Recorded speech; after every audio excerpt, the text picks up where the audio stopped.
Welcome to the book review. In this video, we review Stephen Covey's phenomenal book entitled The 7 Habits of Highly Effective People. Welcome. We are definitely going through a critical period in our social development. On one hand, people are filled with a sense of hopelessness, frustration, and despair due to failure to realize their dreams due to many reasons. On the other hand, leaders all over the world have embarked on a self-destructive process of taking the people for granted. At such moments, it is in order to turn to inspirational literature. That is why Stephen Covey's 7 Habits of Highly Effective People is important. Stephen Covey, unlike other writers of self-help books, does not agree with the personality paradigm. His theory of success has more to do with character paradigm in which the individual has to operate from well-defined principles. The habits he talks about are basic. They are primary and represent the internalization of correct principles upon which enduring happiness and success are based. Internalization of these habits must involve what he calls a paradigm shift.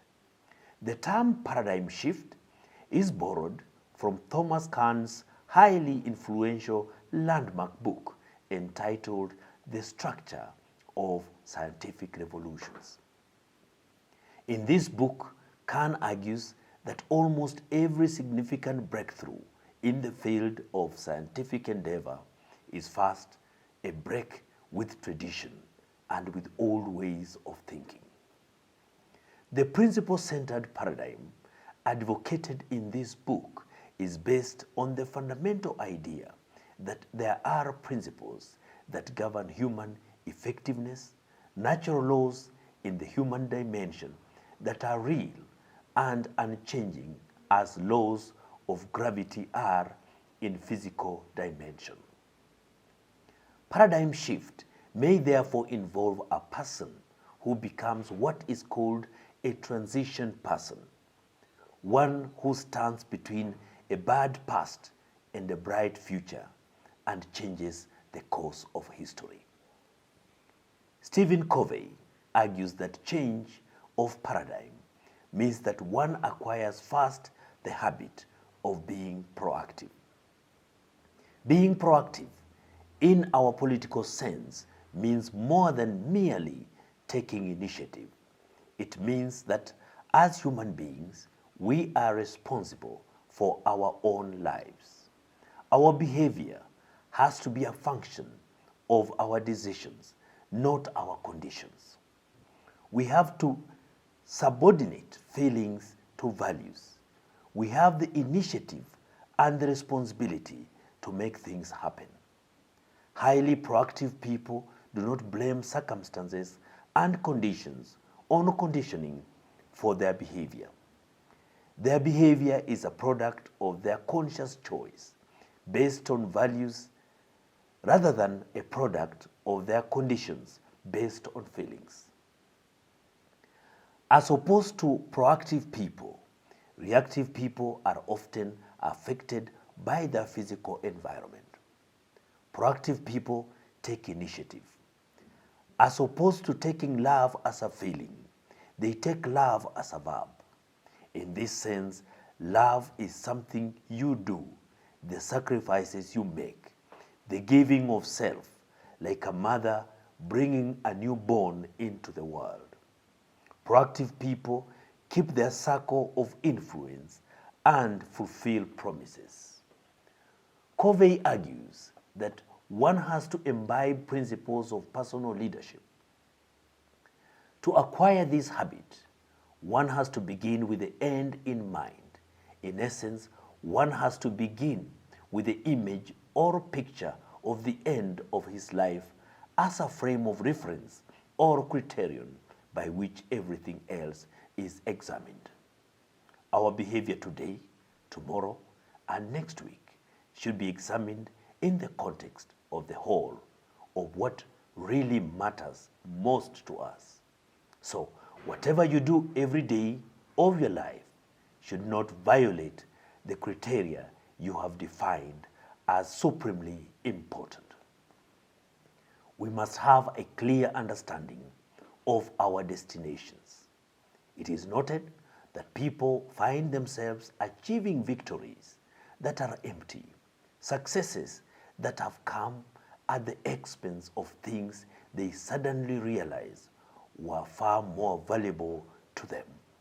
People often struggle to achieve a higher income, more recognition, or a certain degree of professional competence, only to find that their drive to achieve these goals blinded them to things that really mattered most are now gone.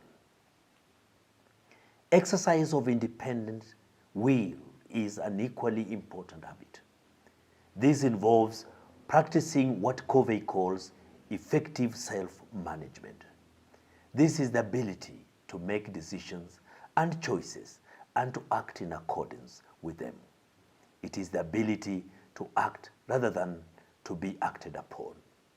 In the final analysis, one has to organize and execute around priorities. The challenge here is not to manage time, but to manage ourselves. Effective people, according to Covey, are not problem-minded, but opportunity-minded. They feed opportunities and starve problems. Equally important is the ability to say no to things that are not urgent or important. Stephen Covey notes that highly effective people understand the paradigm of interdependence. Self-mastery and self-discipline are the foundation of good relationship with others. But even more important is the imbibing of the win-win paradigm, where you seek mutual benefit in all human interactions. Empathetic communication, where one seeks to understand people or to understand before responding, is also a major element in effective people. Overall, effective people believe in self-renewal in all dimensions. For example, physical, mental, social, and spiritual. Just try to reflect. How many of us who claim to be leaders are proactive, operate from well-defined principles, believe in a win-win paradigm, seek to act and not to wait to be acted upon, keep promises, are empathetic, and believe in self-renewal? This is the challenge of our time. On that note, we come to the end of today's book review. Welcome again and again to Igara Kabaji TV. You may like, comment, and subscribe to our channel.